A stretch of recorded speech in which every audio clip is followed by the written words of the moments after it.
శుభోదయం అందరికీ. నా పేరు జి సైరట్. నేను 8వ తరగతి చదువుతున్న విద్యార్థి. నేను ఈరోజు రైతు సంతోషంగా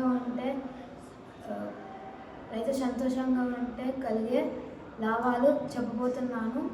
భారతదేశంలో సుమారుగా 70% మీద ప్రజలు రైతు విద్యపై జీవిస్తున్నారు. అందుకే మన దేశానికి రైతు వెన్నెముక్క అంటారు. వెన్నెముక్క చెదిరిపోతే మనం ఏ పని సరిగ్గా చేయలేము. రైతు కూడా సంతోషంగా లేకపోతే మన సమాజానికి ఒడిదుడుకులకు గురవుతుంది.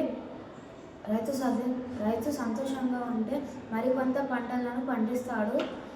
భూమి తల్లి ఒడిని బంగారం చేస్తాడు. గ్రామాల్లోని చేతివృత్తి వారికి చేతి నిండా పని దొరుకుతుంది. పేదవారికి ఆకలి సమస్యలు ఉండవు. పేదవారికి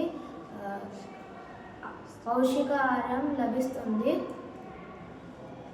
జై హో రైతన్న, రైతన్న నీవే సమాజ భాగ్య విద్యార్థులు, రైతన్న నీవే త్యాగమూర్తివి, కృషి శ్రమే నీ ఆయుధం, అందుకో మా వందనం. ధన్యవాదాలు.